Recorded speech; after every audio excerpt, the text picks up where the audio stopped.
उमा महेश्वराभ्याम नमः। आज गुरुवार है और आज आप सुनेंगे गुरु प्रदोष व्रत की कथा और गुरु प्रदोष व्रत की विधि। कभी कभी द्वादशी में भी संध्या समय सूर्यास्त से पूर्व त्रयोदशी तिथि के आगमन पर प्रदोष व्रत हो जाता है। अतः सभी नर नारियों को अपनी परम अभ्युदय तथा कौटुंबिक सुख शांति के लिए प्रदोष व्रत अवश्य ही करना चाहिए। प्रदोष व्रत का अनुष्ठान करने वाले साधक को त्रयोदशी के दिन भर भोजन नहीं करना चाहिए। सायंकाल में सूर्यास्त से 3 घड़ी पूर्व स्नान आदि से निवृत्त होकर श्वेत वस्त्र धारण करने चाहिए। पूजन स्थल को स्वच्छ जल एवं गोबर से लीप कर वहां मंडप बना लेना चाहिए। उस स्थान पर 5 रंगों के मिश्रण से पजत्र पुष्प की आकृति बनाकर कुश का आसन बिछाकर उस पर पूर्व अभिमुख या उत्तराभिमुख बैठना चाहिए। भगवान शंकर की दिव्य मूर्ति का ध्यान करना चाहिए और निवेदन करना चाहिए, हे भगवान, शोक रूपी अग्नि में दग्ध संसार के भय से भयभीत एवं अनेक रोगों में आक्रांत इस अनाथ की रक्षा कीजिए। और धूप दीप नैवेद्य निवेदित कर आरती करनी चाहिए और भगवान शिव पार्वती का आह्वान करना चाहिए। अगर आप प्रदोष का व्रत रख रहे हैं तो आपको ओम नमः शिवाय मंत्र का जाप अवश्य करना चाहिए और प्रदोष व्रत में सफेद रंग की वस्तुओं का ज्यादा से ज्यादा प्रयोग किया जाना चाहिए। सफेद पुष्प, सफेद रंगों के भोग, और गुरु प्रदोष व्रत है तो आप पीले रंग के पुष्प भी भोलेनाथ को अर्पित कर सकते हैं। सफेद रंग की वस्तुओं का भोग अवश्य लगाना चाहिए। सफेद रंग की वस्तु में दूध या दूध से बनी मिठाई का आप प्रयोग कर सकते हैं। गुरुवार के दिन भगवान विष्णु की कृपा पाने के लिए भी इस दिन आप व्रत कर सकते हैं। इस दिन केले के पेड़ का आपको पूजन करना चाहिए और केले के पेड़ की जड़ में हल्दी और जल मिलाकर अर्पित करना चाहिए। आसपास आप मंदिर में जाकर दीप जरूर जलाएं और वहां आप पूजा करें। फिर दिन भर उपवास रखकर आप शाम के समय पूजा करें, क्योंकि प्रदोष व्रत में प्रदोष काल में की गई पूजा ही मान्य होती है।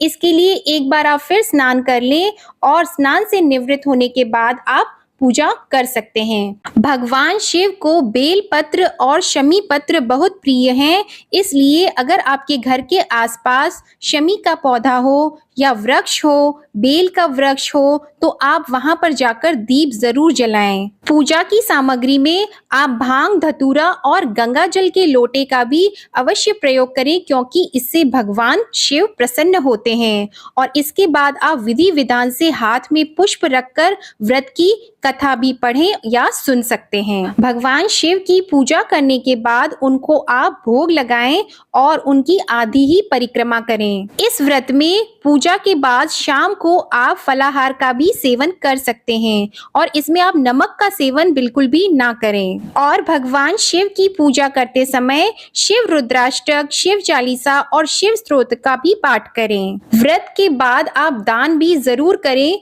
क्योंकि दान के बिना व्रत पूर्ण नहीं होता है। तो आइए सुनते हैं गुरु प्रदोष व्रत की कथा।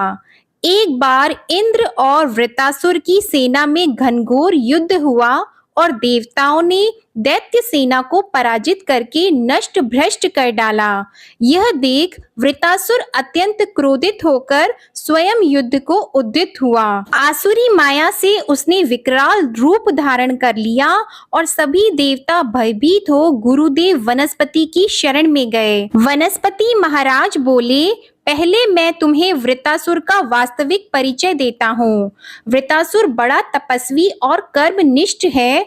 उसने गंधामन पर्वत पर घोर तपस्या कर शिवजी को प्रसन्न किया था। बुरे समय में वह चित्ररथ नाम का राजा था।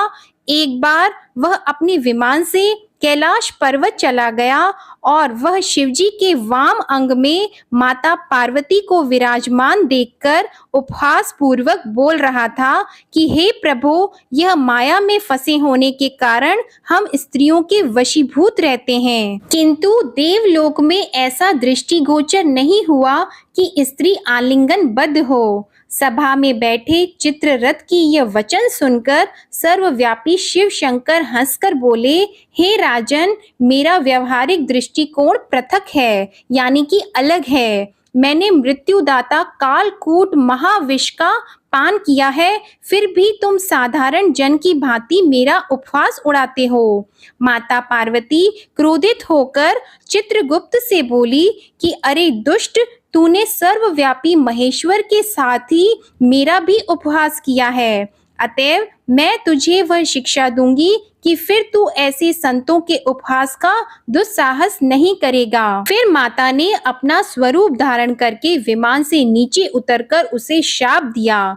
माता जगदम्बा भवानी के शाप से चित्ररथ राक्षस योनि को प्राप्त हुआ और त्वष्टा नामक ऋषि के श्रेष्ठ तप से उत्पन्न होकर वृतासुर बना। गुरुदेव बृहस्पति आगे बोले कि वृतासुर बाल्यकाल से ही शिव भक्त रहा है, अतः हे इंद्र, तुम बृहस्पति प्रदोष व्रत कर शंकर भगवान को प्रसन्न करो। देवराज ने गुरुदेव की आज्ञा का पालन कर बृहस्पति प्रदोष व्रत किया। गुरु प्रदोष व्रत के प्रताप से इंद्र ने भी वृतासुर पर विजय प्राप्त कर ली और देवलोक में शांति छा गई। आज प्रदोष व्रत हर शिव भक्त को अवश्य करना चाहिए। उम्मीद है आपको गुरु प्रदोष व्रत कथा अच्छी लगी होगी। अगर आपको यह कथा अच्छी लगती हो तो कमेंट में ओम नमः शिवाय लिखना ना भूलें। धन्यवाद।